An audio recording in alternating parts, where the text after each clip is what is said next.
coverage there. Where the cameras covering a humanitarian crisis?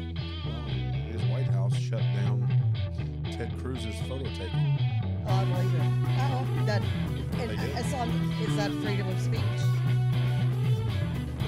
Wait, what is that?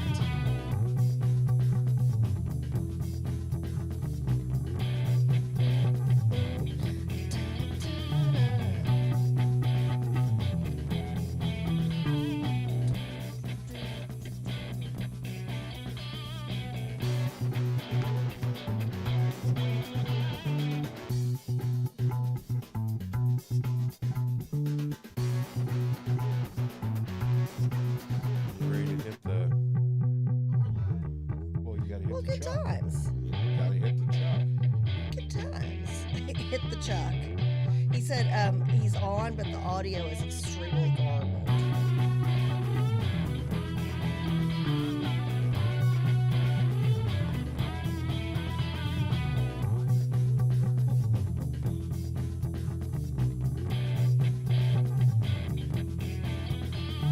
Live from Venturex Studios, it's JP, Kathy, and the crew. Morning, I'll tell you what. Happy Monday. Happy Monday. Happy Monday to you. To I don't know. you. We're making stuff up. We're delirious. Where's Captain Stubing? That's what I want to know. Oh, the love bug. See, that was our tone. Yeah, that was so that great. Was good stuff. Happy Monday. It Dr. is Clothier, he exciting. said he can hear us, but he can't understand a word we're saying. Dr. Clothier is on, and we have garbled the electronics because yes, good times. we all work for S.H.I.E.L.D. It's and getting better. zombies are on their way. Ah, now we can hear him. Yeah, you had. Did you say, JP, did you say you had a force field up against me? I did. I did. I said that S.H.I.E.L.D. had put up a force field against Dr. Clothier. Dr. Clothier is always so quick, even like super early on a Monday morning. He's just right there Well, with the because he's joke. eating healthy this morning, and he's had his walk-in this morning, so he's leading a Absolutely healthy lifestyle. Love it. Done my sit-ups, push-ups. Wait. See? Love it, love it, and love it. Yeah. So, Dr. Clothier, And before now we I'm talk... trying to, interpret what is possibly a new language. Yes. So let's talk, before we talk medicine, which is, what we're supposed to be talking about, Uh-huh. how are your brackets Sure. looking? Well, can we talk about something else? Actually, Me and you both. Actually, Me and I you. am in my family bracket. In my family bracket, I think I'm third, but the number one can't win because she's losing all her games into the Final Four because of the picks. But I'm at the 92nd percentile. I'm at number 1.1 million out of 14.7 million. So I figure that's enough to make me famous. It gives you an There you A. go. It gives you an A. It gives me that overwhelming feeling that only 1,100,000 people pick better than me. So Well, I'm just proud. There you go. Well, talking about being Yeah. proud, I can't thank you enough during this pandemic, being with us and Oh talking my goodness. our listeners through it and our viewers through it. They have appreciated it. We've picked up several viewers and listeners because Of of you. you and what you do on Monday mornings. And so without further Well, I'm avail, glad. without further delay, let's go ahead and jump on in that. We've got Easter on the brink here, and still COVID-19 Yeah. has not gone away. Here's the challenge, and it's a big one. And, I'm very sensitive, as you know, to church issues and church fellowship. And, so much of the New Testament is all about fellowship, love for one another, spending time together and hosting and being, good hosts and all kinds of fellowship-oriented things. And it's been such a difficult year, as you're well aware, Easter was wiped out last year, not in spirit, but in physical getting together. Right. And so most churches I know, and I've been honored that a lot of local churches are basically calling and using me as a resource on what to do about, opening, closing, distancing.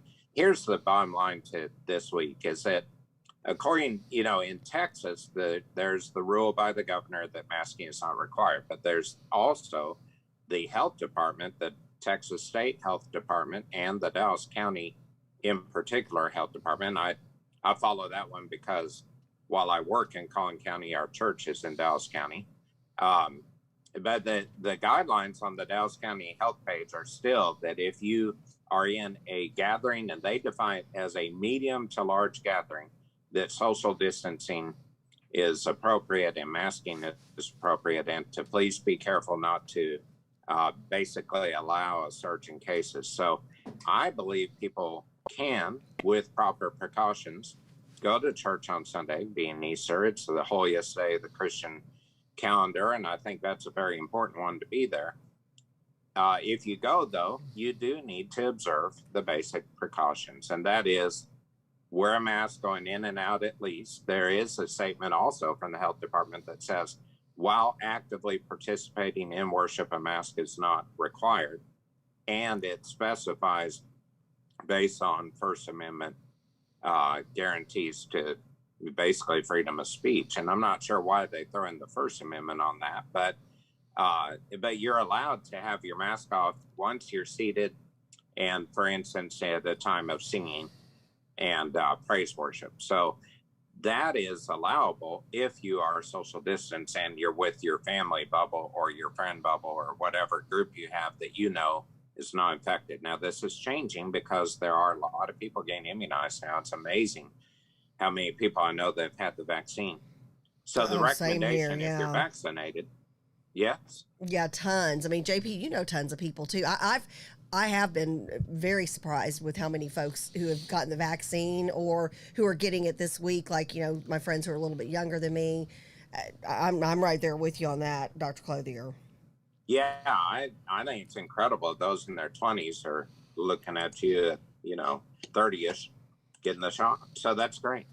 But it is great. But the recommendation is still, because you can be around people that you either don't know if they're vaccinated or they are unvaccinated, you still need to wear a mask so you don't accidentally carry the virus to them, because you may not get sick having been vaccinated, but you could have the virus on you and in you and breathe it out. So you still need to follow those precautions. So it's going to be hard at Easter. People are going to want to hug, greet, shake hands, all those things. You need to liberally use hand sanitizer and hand washing.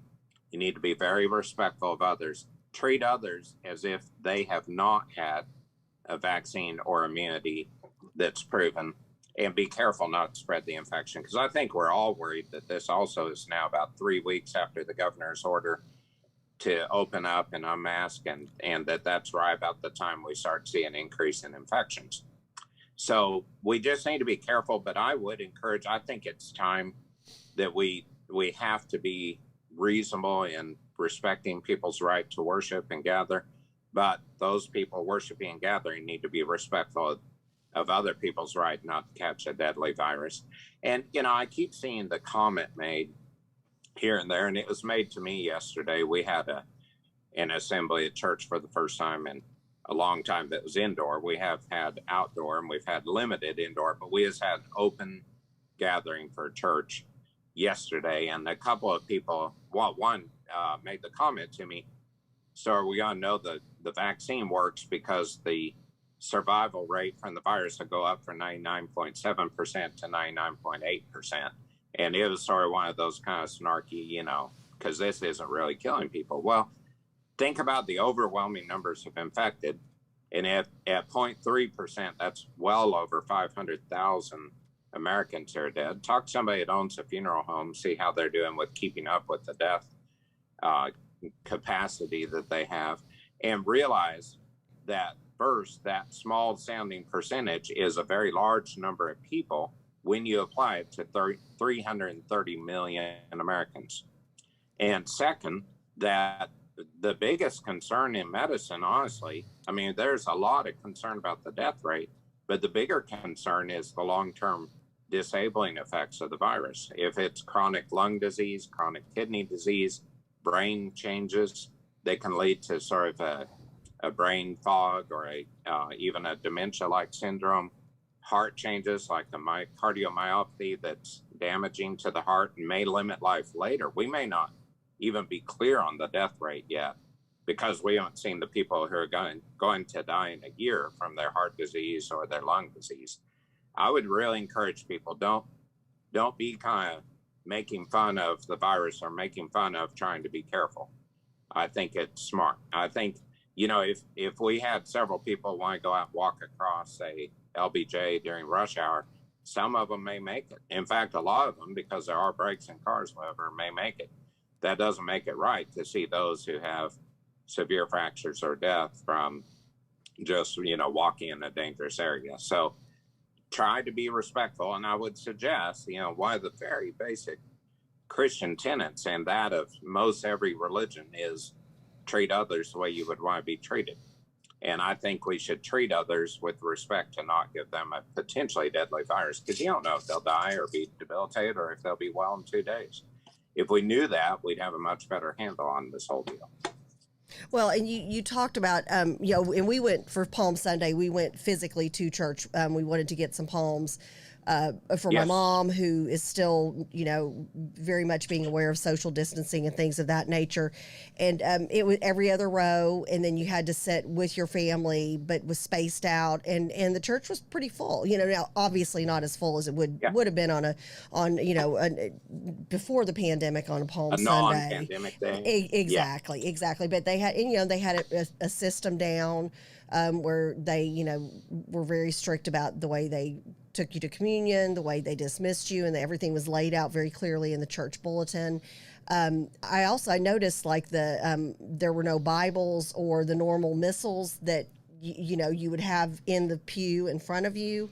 There were none of those. Everything was in the individual church bulletin that you were given on the way into church instead of out of church. So I think that they're taking every precaution they can. I would imagine they will do that through Easter. Now we still, even with the even with everything being so new, we still got together over at my house with family on Easter Sunday last year. And I think we might do the same thing again, just so more of us can be together again, with Sure. I think churches are going to be limited in their capacity, and and again, we know that some family members have already had it, others are social distanced, I think it's again one of those things. Do what you feel is best for your family. You know what's best for your family and your friends and your circle that you're with. Like JP calls it, his bubble that he's been associated with physically during the pandemic. Just be smart about it. Yes. And obviously, being able to still recognize Easter as such a prominent holiday for us. It should be the same rules apply as if you're sending a child to school. And that is, if there are illness symptoms, stay home. If you have somebody ill in your family, especially if you think it's COVID, stay home. We do have connection now with, online services, online opportunities. You have your family that's still very special to you, that is a bubble for most people. I think we've all developed that kind of safe environment, I hope. If not, you've got a lot of families getting infected out there. And so just using both common sense and a very real approach of concern for others is a huge key. And I agree, I don't think our church buildings are going to be the same for quite a while. I think we won't just pack people in without thinking, maybe ever again. I mean, that could change on a long-term basis. We just don't know. But for now, it is proper to have that spacing. And I'll tell you one thing I just want to emphasize, because it's so simple. And especially this time of year, I heard it's supposed to be in the 70s today. Right. And that is, if you're together, get some air moving through the environment where you are. You need, there should be, if you have an air conditioner with a fan mode that you can stay on, just turn it on, let the air circulate. If you have a window in your home or apartment, and you could just open a window on each end of a room or an area or a hallway or whatever, one bedroom up to the front or something, and get some air circulating through there. That actually has been shown to be extremely favorable for infection risk. So I would encourage churches and those that I've, been asked to talk to about safety. I've been emphasizing things like open doors. I think churches should have open doors anyway, frankly, from the symbolic standpoint, but open doors, have ventilation, buy a fan. I think you can get a fan for like $12. I think Right. that's fair. Get it and, have some air moving through a room. And if you have a large sanctuary or auditorium, that's nice. But if you're sitting there for an hour, you have a cloud of air around you that is potentially full of viral particles if there's a person there who is shedding the virus. So the more you have air moving, even in a large room, and that's been shown very well in restaurant settings.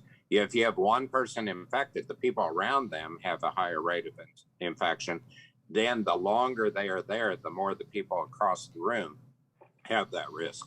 So it's all about airflow, motion of that air through there by any means that you reasonably can, I think is very valuable. And then, of course, again, keep that distance with your bubble, keep the hand sanitizer or soap, wash your hands, dry your hands, do all the effective hygiene things. Try not to touch your face too much other than placing your mask in place when it's proper to protect others.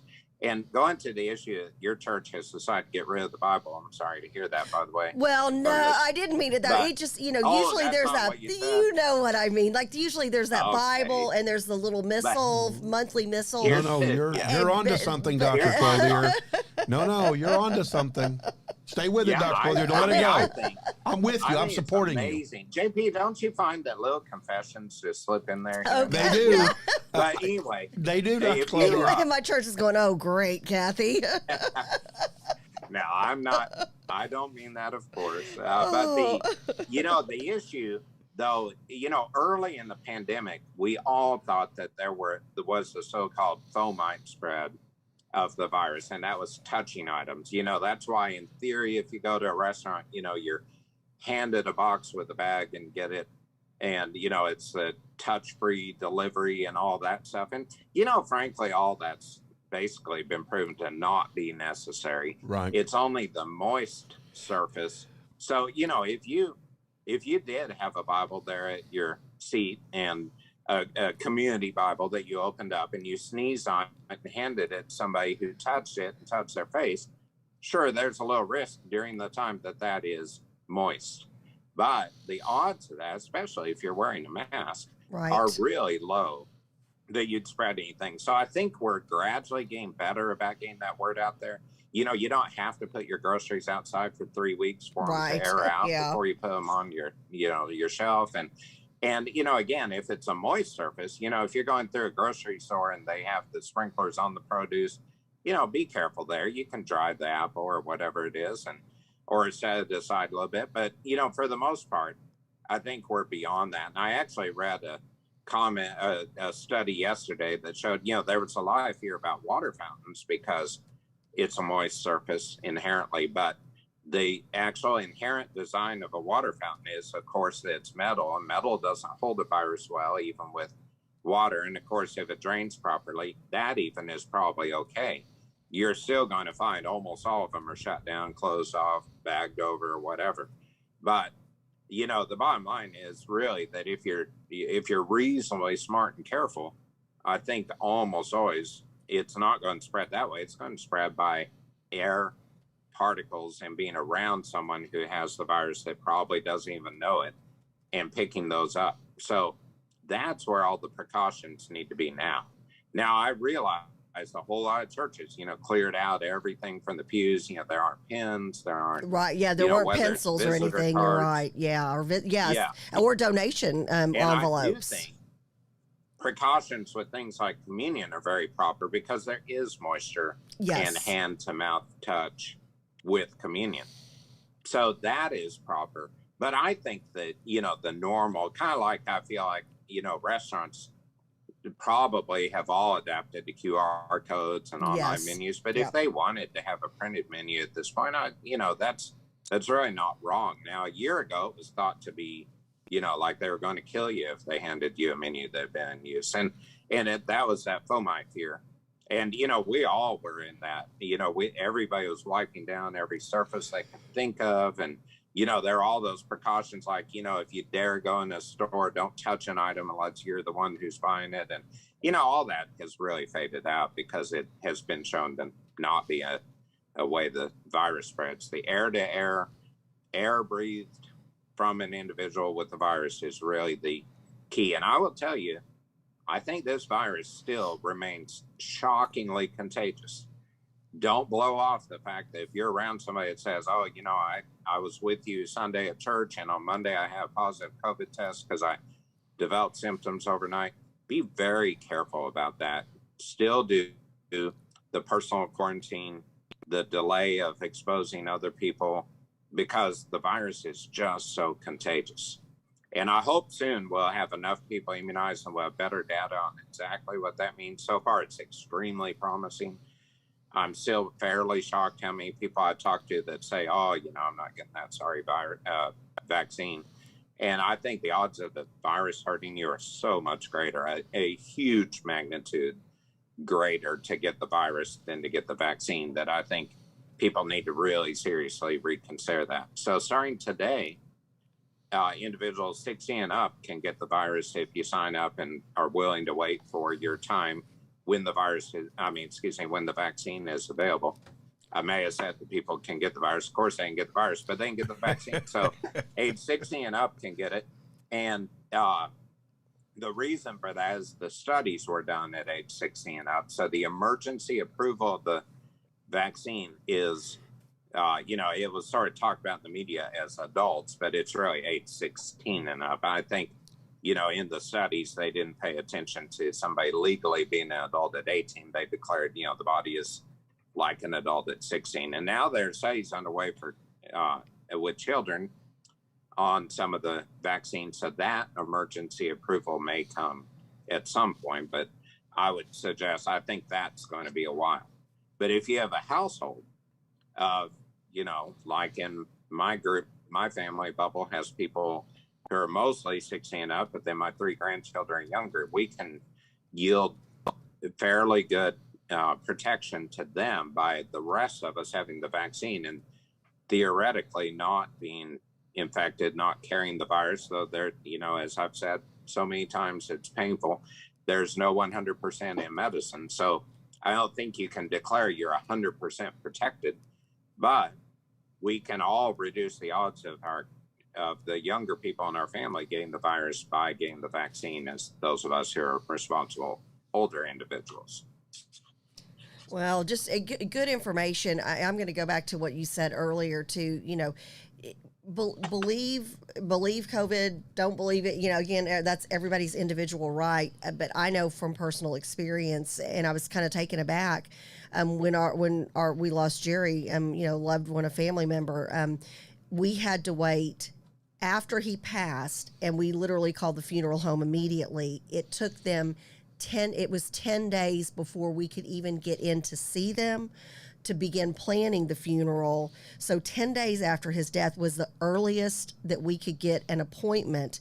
And the funeral directors who we worked with said it is because of all of the COVID deaths. And this is at Restland in Richardson, Restland Funeral Home and Cemetery, where, a number of people buried their loved ones in this area. And, they said it is legitimately, this is a backup due to the COVID deaths. Oh, it's real. So at that point, you're like, okay, you have to, usually, Dr. Clothier, when you lose a loved one, you're in the funeral home within, 48 hours at the latest. And that was literally the earliest we could get in. Oh, and that's sad. I mean, that just draws out, the it's funeral horrible. is so important for the survivors. Yes. And to process it and to just sit and wait is such a sad thing. And so true. And to realize that's because so many people have lost loved ones that it's that delay. And, I'm amazed. I saw a patient of mine this week who just flat out told me the virus isn't real, that, when I mentioned worldwide, he cut me off, said, oh, this is all political in America, it's fake. And I just kept thinking, you just haven't lost a loved one, a dear friend, a mentor, a neighbor. And, at some point he will, because I don't think we're going to slow it down that much, this quickly. And it will become real. And it's amazing to me that, there have been so many earlier in the scheme of things, so many people who had denied, were viral deniers or whatever. And and they got really ill. And some of their first comments were, boy, you better believe this thing is is real. It is extremely difficult and extremely challenging. And if in a year plus of the pandemic, this individual who's very sharp has not yet realized it's a real virus, I don't know how we could pull off a conspiracy like this. I think it'd be fascinating, honestly, but I don't think it's possible. I do want to mention that we now have known the virus for basically 18 months. It's, Wow. It actually, technically, let me look at the date. It's 17 months and 2 days. There you go. And we have made amazing progress. That's when the virus was named COVID-19. Keep in mind, that's coronavirus disease of 2019. That's the moniker. And then, it is a SARS, virus that's one of the most severe known to mankind through science. And all of that was genotyped and named back in October of 2019. So we're barely into this thing in so many ways. But on the other hand, we're so far ahead of where we were a year ago with vaccines, with better understanding of what to do, though there's not much to do. There's a lot better understanding that a lot of the folk remedies that people declared would be successful have proven not to be, which I'd love for them to be, but they're just not. And the fact that a virus is a very challenging particle to deal with as a human anyway, and this one just seems particularly vicious. So keeping that in mind, and with Easter coming up, just be very careful. There will be some travel. I don't think there's nearly the amount of travel at Easter as there tends to be at Thanksgiving and Christmas and True. At spring break. But keep in mind, spring break was roughly 3 weeks ago. That's about the window of time where cases can pick up. If you follow worldwide COVID infections, which are very real, for those who think this is only a U.S. political deal, it's not. There are a number of countries in the world that have no vaccines being distributed yet. Now, a large part of that is oppressive governments who are using them for their own governmental system and family and not for the people. And that's a common occurrence in many countries of the world. And there are cases in Brazil. They're very unexplainable at this point. Probably a mutation. It's very hard to get testing out into areas in Brazil. They're away from Sao Paulo and Rio de Janeiro and all the big city areas. But the countryside, the smaller towns are being devastated. We have to really monitor that. Hopefully that won't creep up into the northern hemisphere. But I believe this virus is so contagious, it very likely will. Then, and probably only then, will we find out the vaccines are protective against the variants. So, it's almost to me like if you have a near miss in traffic where you're almost hit and you're scared and you suddenly drive a little more carefully for several days, it has that effect on people. And then maybe you even take like a defensive driving course, would be sort of like a vaccine. If you've had a near miss and you've gotten your life orderly with social distancing and careful precautions and a vaccine, just be aware you still can be blindsided if you just quit paying attention. And I think, we all just still need to keep up guard against this virus until we truly know more and maybe, at some point have a legitimate antiviral medicine to help it. So, I would just encourage people, keep up your guard, be thankful for Easter. I think it's a phenomenal time of year. It's a great celebration, but do be careful. Yep, I couldn't agree more. Well, you have a blessed Easter. And have a wonderful time with your family. And then we'll see you 2 weeks from today, since we're taking Good Friday and then the Monday after Easter off. So we look forward to seeing you in a couple of weeks. You get a vacation day right after Easter. Did I get like a travel voucher? Yes. Sure. Yes. Sure. So, okay. I'll be checking the mail. We're going to pigeon courier that right over to you. Fantastic. Well, do have a blessed couple of weeks. Absolutely. You as well. Thank you, Dr. Clothier. All right. Oh, and and Nathan mentioned. Good morning to Judge Kelton. He's on with us this morning. Well, good morning. Nathan Judge mentioned the 40% of small businesses that closed, the 700%. So Nathan, is that the statistic? I've been curious about that. The 700% suicide rate. again, I at the end of the day, when they start counting COVID deaths, you better believe it. You should count suicides. I mean, these are people have been pushed to the limits emotionally, and the mental health component of this. I think at the end of the day, I think the numbers, and we've talked about this many times on the show, I think the numbers from the mental health crisis that this has caused will outweigh the number of deaths from the actual virus. And I'm not denying that there are deaths from the virus to anybody who's like, oh, but wait a second. No, I'm just saying I think the mental health fallout is going to be more devastating. Well, here's it's scary. It's just heartbreaking. So here's Nathan's argument, though. His argument is we ran this huge panic, shut down a bunch of businesses, and how was that any less harmful than what was going on with what doctors were doing? Yeah, when you can't pay your bills. Right. And I mean.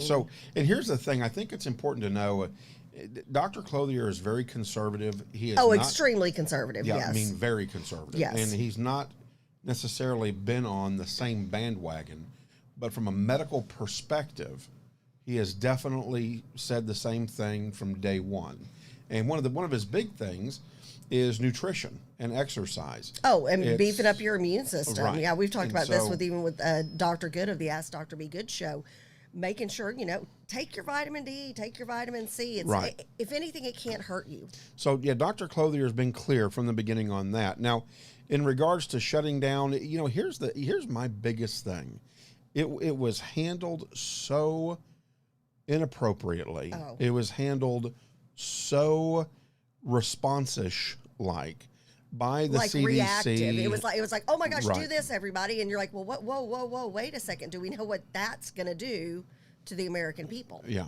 And so what it comes down to is it started way at the top and then trickles down and then changes its mind and trickles down and then changes its mind again. And then it stops trickling down, and then people are acting that way. It's like, again, it's like the surface of the virus, right?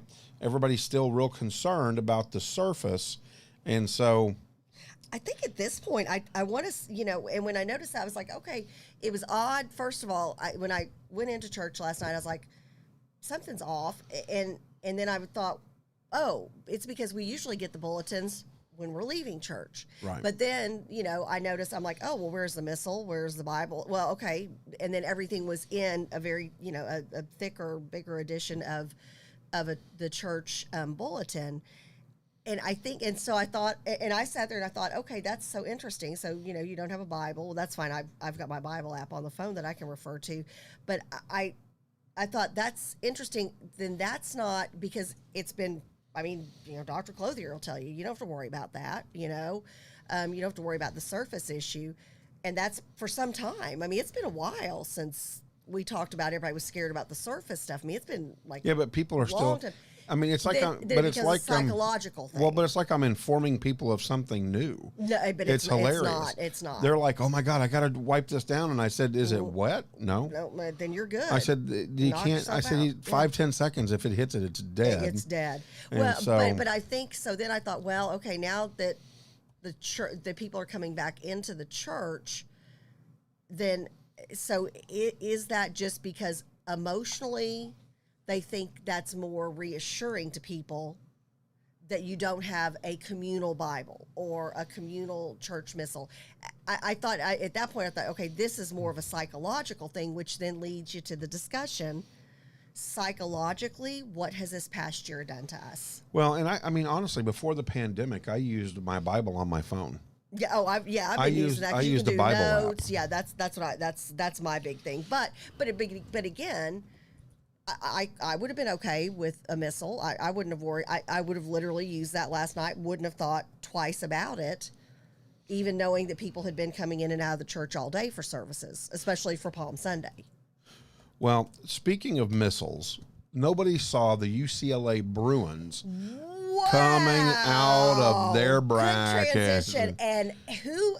Raise your hand if you got to watch the game. Coach Quigley and JP and I were all texting. Will you last throw your night. bracket up there, please? It was It Well, was just throw your crazy. CBS Sportsline menu up there, and I want to look at a couple brackets. But yeah, I called it bracket eulogy this And morning. I wondered if you did that on purpose. I did. That's funny. Because there are some people who picked Alabama. Bree, the intern, Nathan. No, Bree picked Baylor. Well, not necessarily to win. I'm talking about to move on. To move on. Yeah. Yeah, Okay. boy, Alabama. And Coach Quigley called it out best. And I've said this. I remember watching the Boston Celtics play the LA Lakers time and time again. And I remember the announcers talking about the free throws and how incredibly important the free throws are. And so as a kid growing up, it became way cool for me to go, oh, that team lost. If they'd have made those 10 extra points, then they'd have won by 8. Huge. Those free throws make such. I don't think in the grand scheme of things. Let's pull up Nathan Wynn first. Well, even who was it? Shaquille O'Neal had He's the in toughest third. times with free throws back in the day, and even got special coaching for that, because even as spectacular as you are at other parts of the game, those little things, that 1 point here, 2 points here, can make or break all the difference. Well, they're free points. They're just. I mean, they're free. And it always should be. It speaks the girl who played basketball once in the 5th grade, and then my parents were like, "Yep, keep her in piano and dance," because that was horrible. It was horrible. But if you're a basketball player, that should be just easy. Like, you could do that with your eyes If you'll shut. scroll it down for me, please, Bree.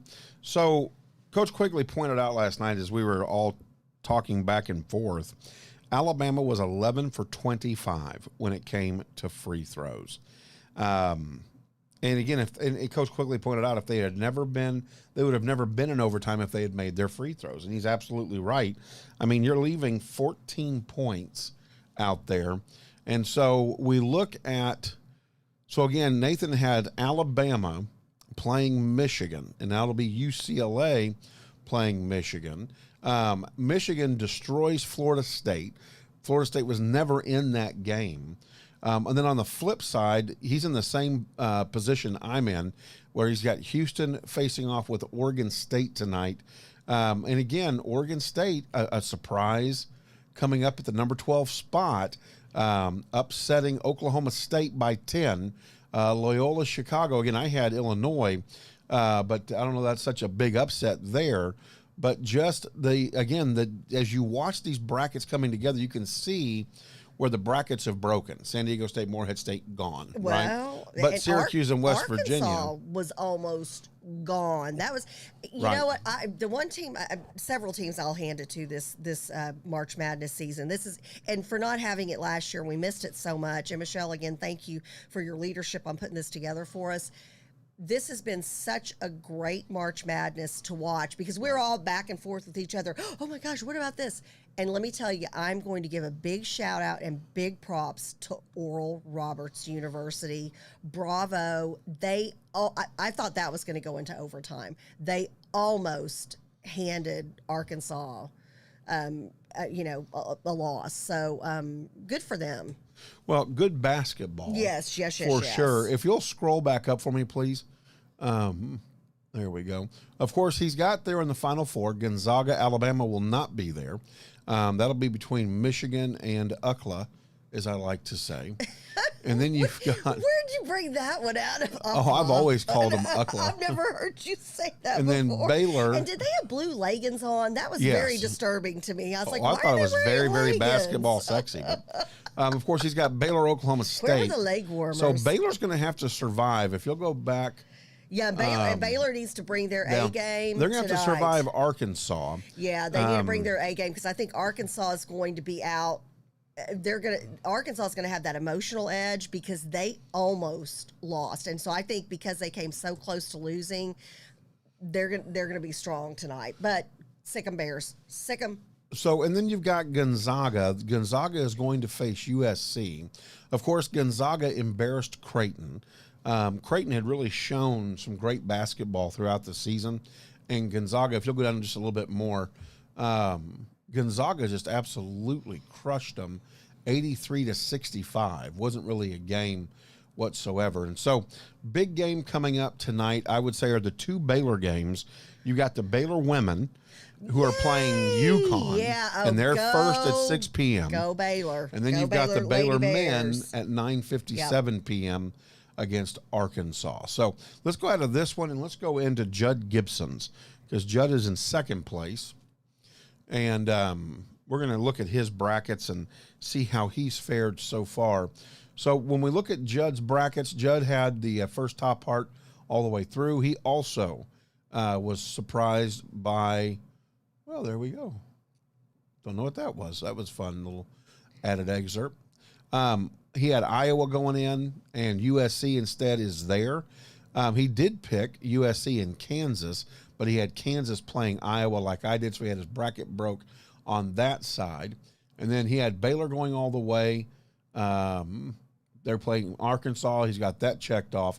He did not have North Texas, of course. He had Purdue, like I believe I had as well. Texas Tech, Arkansas. He had picked that. Arkansas, of course, comes out. None of us had Oral Roberts. Go ahead and go on down. His final four. His final four and my final four are an exact replica. He's got Gonzaga playing Michigan, Baylor playing Houston. And so when we go down a little bit further, you can see where we've all had the same bracket break down here as well. So Houston's going to have to bring their A game. Syracuse is a serious competitor, been very quiet in the tournament. Again, UCLA now probably becomes your Cinderella story. I think even more so than Oregon State. Who does? UCLA. UCLA. Oh, very. Now that Oral Roberts is out, they are absolutely the Cinderella story. Well, Oregon State's your number 12 seed as well. Yep. And so, I mean, Oregon State can make a claim for that, but I think UCLA has really Alabama a lot did not, to prove. No, Alabama, you could tell their players, their folks in the audience, who obviously, must be close to the team or else they wouldn't be in that audience, that they were dumbfounded. You could just see, sure. They were like, wait, what is happening? Especially when it went into overtime and then UCLA just took it. And none of that ran hurt with my it. feelings, by the way. No.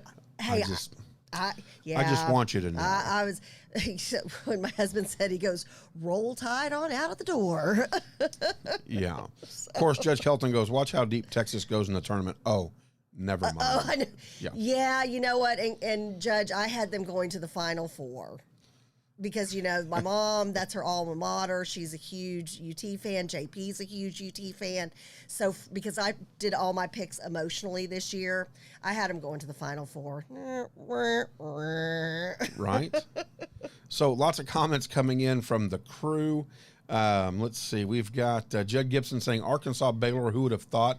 But awesome. Agreed. And Arkansas is back to Nolan Richardson's type of basketball. So, that's way cool. Nathan was pulling for Loyola.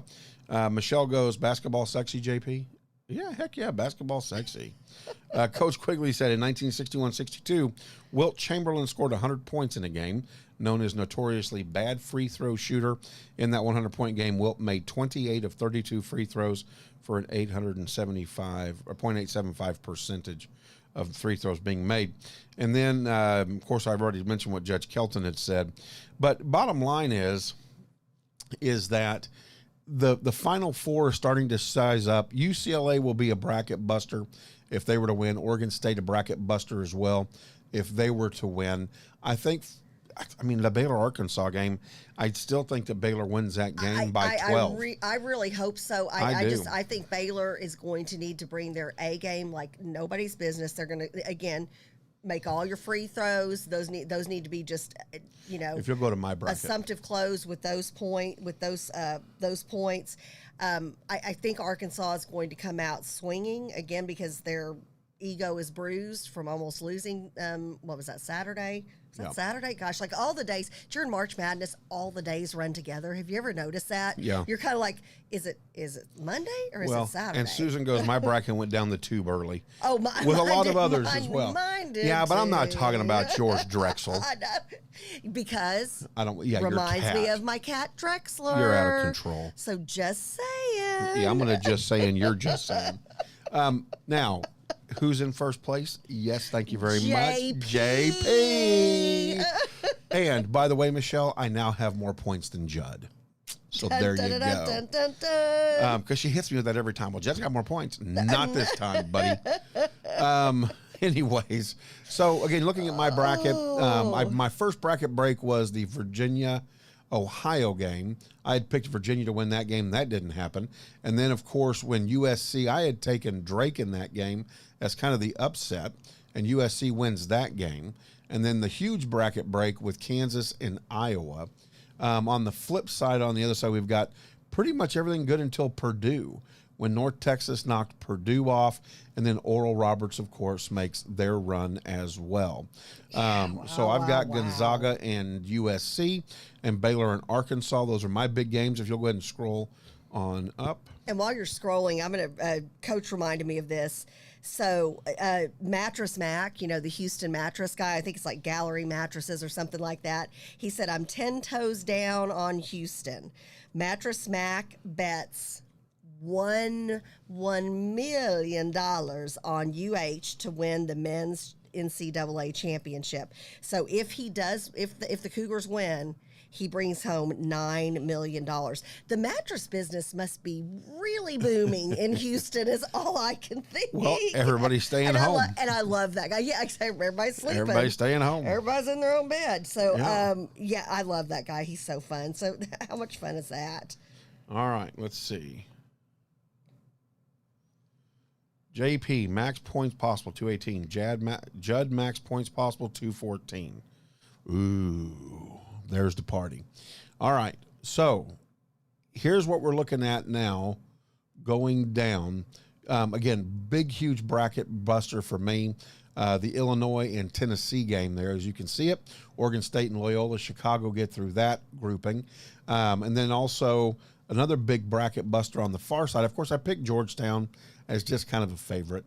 But if they'd lost or won, it wasn't really going to kill my bracket one way or the other. Did pick Texas, and that didn't come through. Abilene Christian made sure of that. And then if you'll go down just a little bit further for me, Chambrielle. And then, of course, you see I got the Maryland-Alabama game. And then I've got Alabama beating Texas, which turned out to be UCLA. And so I dropped that game. And, of course, UCLA is going to face off with Michigan. And hopefully Michigan takes it seriously because UCLA is definitely there to play basketball. No, they are in it to win it. And Michigan, this is you know, for those of us who are big Fab Five fans back in the day, and especially Jimmy King fans, being a Plano East player, it's been 30 years since when Coach said it's been 30 years, I'm obviously, I mean, that makes sense. So hard to believe, you know. Yeah. I mean, just crazy. So, and I had said, watch out for Syracuse, but actually Houston blew Syracuse out of the water. It's Oregon State I meant that Houston better watch out for because they come up and bite them like a bullet in the butt, as Tom Hanks once said in a movie. So going back down for me, Chambrielle, again, Judd and I have the exact same breakdown for the Final Four, and I think we both picked the same champion as well. Those are your top three brackets right now. If you'll go back to the actual screen where the teams are all listed, and we will cover the top five. So we know, of course, in first place, JP.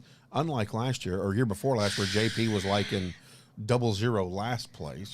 I couldn't get a win if I bought one. And I didn't, and I was like, oh, well, that was when we were doing the random picks. Right. No, or that was through the actual bracket on. Was it? I don't remember. Yeah, I just know that I was like, man. 2 years ago, we had two brackets going. You and I did. Yep. And I see what Michelle's saying now. I have a max points of 218 possible. Nathan said, darn, I'm old. And Judd has max of points of 214. So breaking it down, I'm in first. Judd is in second place. And then we've got Nathan in third place.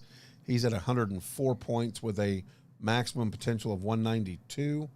And then Joni Pickle has snuck up into fourth place. Go Joni. And her granddaughter is so doggone cute. And Michelle is on her heels at 96 points. Fred and Michael are also in fifth place with 96 points as well. I think Fred's in New York today. He is in New York, yeah. Safe travels. And Bobby Ward drops out of the top five, so something of note there. So, and where's Kathy? next to last. Charles Gura will go down in last place because he has no teams. So there you go. So there you but go. have I had a good time? Oh, yes. With the way you picked. You're just killing me, Smalls. I know. I did that to make your ears bleed a little bit. Want to thank all of the crew members for being a part of the bracket, and thank Michelle again, like Kathy did, for So great, putting the yeah. bracket together. So want to thank you guys for that, and it has been fun. It's been fun to be able to talk about it because last year we didn't have a March Madness. It was, last year. I know, it was, yeah, and you know, again, there are certain things in life that you use to, you know, because life is tough, life is stressful, the real world is not easy, and so we use, you know, those of us who use sports as part of our escapism, you know, that was taken away. And I know everybody's like, well, but it's just sports or this, that, or the other. You know, there's something to be said for being able to count on the consistency of something and know that you can have some fun and have a few laughs with your friends. Heck, if you're Mac, the mattress guy, make a lot of money. And Coach reminded me that he had won $4 million because, remember, he chose Tampa Bay. Right. And so he's taken his $1 million out of his $4 million that he won from that. Again, the mattress business must be going very, very well. Oh, I'm sure it is. Very well. So, not to shift out of fun, because this is a lot of fun, but it is time to bounce us from one mattress to the next. And that would be the Joe Biden mattress of idiocracy. So, Ted Cruz, along with a lot of other politicians, go down to the border. And when Ted Cruz breaks out his video camera, he has a government employee get in front of him and tell him to please turn his video off, respect the immigrants. This is not a zoo. Okay, so, and I'm sorry, respect the immigrants, but during the Trump administration, they were showing pictures that were from the Obama administration of kids in cages, which was a whole fake thing, and that was during Obama's reign as president anyway. So, Yeah. Okay, what? Well, here's what I want to know. Hypocrisy much? I want to hear, I want anybody to send me a message in regards to what Joe Biden has been transparent with in his government, because I don't see it on anything. And let's look at how long it took him to have his first address to the nation. I saw 62 days. Yeah, I saw a side-by-side comparison. You know, President Obama had like his at like 20 to 25 days. Trump somewhere right around there. President Bush, the second President Bush had his right in that, you know, same, you know, 20, 30, 40 day wheelhouse. And then Biden over 60 days. Well, what is up with that, especially with all the turmoil? Well, then they also showed the number of press conferences held by those presidents. Yep. Compared to his, which had been none at the time. Yep. Big number coming out. Right now in the month of February, there's a 63% increase from the previous month of children crossing the border. The agency has reported 9,200 arrivals of unaccompanied minors just last month alone. When showing this Donna facility, and of course, Ted Cruz has held a press conference on this, but the cages, they're using them. They've got children caged up, and they've built more cages, just a wee bit bigger, and they've packed them even more so than before. The Donna facility right now is operating at a 1,500% capacity, where children are packed together and run a huge risk of contracting COVID-19. Again, I think it's interesting. We're going to shut down Americans from being able to travel, but we're going to open our borders up. We're going to cripple our small businesses and our family-owned mom and pop shops, so to speak. Well, I mean, your friend Bradley, who is it that owns the restaurants in Dallas, and one of them had to shut down. He was on you're our talking show. about Brad. You're talking about Brad. You know, so many, literally. It's his brother. Okay, well, that place that the Anderson brothers. Yeah, the Anderson brothers. The place that you went and got us those tamales before they closed their doors. It was like a 3-generation, multi-generational family-owned restaurant. Shut down, never to be opened again. So it was okay to do that. Yeah. But we're going to be cramming kids into the Kay Bailey Hutchinson Center and all these different places. Heck, we've got 3 detention facilities that they're being held at in Texas. Well, and now you've got children that have walked out of, by the way, the Kay Bailey Hutchinson Center. And where are they? They just went on a walk. They didn't come back. They're not coming back. And again, it's being cited by the people that are going down to the border to watch and look at these facilities, that it has become a dangerous place. And again, Joe Biden just continues to cover it up. His comment is, and I love this quote, because it just, again, goes to his lack of respect for the American people. And I'm tired of it. I will commit to transparency, and as soon as I'm in a position to be able to implement what we're doing right now. Well, this is what you're doing right now, bud. As I say, so define right now. Well, and I, I had sent you an article, JP, that I was just stunned by. So he's saying one thing out there to the American public, but then he is begging for federal employees to, and I'll have to pull it back up, to volunteer to come, because there's no way to manage, there's no way to take care of these kids who are in these different facilities. So he's asking for volunteers of the federal government, employees of the federal government, to come and serve as, volunteers at the border for the crisis. So I'm like, okay, so there is a crisis or there isn't. And do we, are we, talk about being inhumane? And that, again, it's just this, it's the hypocrisy is deafening. Why, how can we not address this? How can we not take care of these kids? How is the media, how are all these groups that were up in arms about everything President Trump did, where are they? Why are they not up in arms when we truly do have a humanitarian crisis, and a humanitarian crisis with kids during a pandemic? Yep. Well, and what it comes down to is this. The bottom line is that Joe Biden and his entire crew and band of idiots, they just believe if they can just keep saying the same thing over and over again, then everybody's just going to believe it, and that's the way it is. Well, but think about it. We have been sheeple. People retweet stuff that's not true. People don't check their facts. We've become a country that just goes, oh, okay, you tell me that, okay. Whatever. But the key to it is people like Senator Ted Cruz, God bless him, House Member Chip Roy, and these guys leading large contingencies of congressmen and women down to the border so people can see what's happening. Because here's the thing. If you don't think that 30 to 100 immigrants that have not been tested for COVID or have COVID and are being released into the country are not coming your way, they're sending buses everywhere, brother. Think again. It's open season on America right now. Hey, Maine, it's coming. Yeah. Hey, Alaska, it's going to impact you. And I know people can say, well, and we've had folks who have tuned into the show and been like, oh, well, y'all are just freaking out about it because it's Texas. Well, you know what? No, duh. Yeah.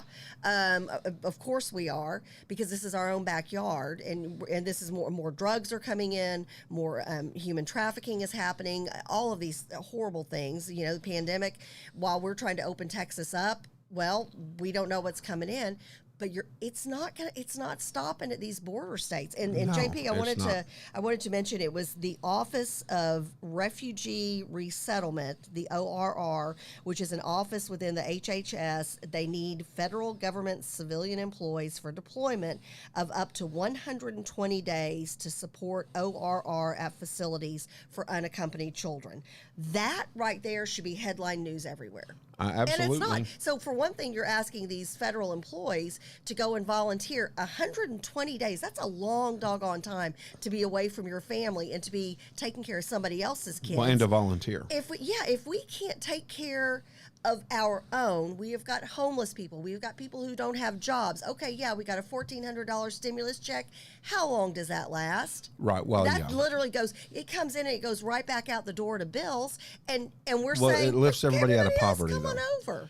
Well, I'm hearing the music in my ears. It is 8:31. Oh my goodness! And so, time flies. Elizabeth, thank you for your commentary. Yeah, I mean, absolutely, Arizona's taking the hit on that.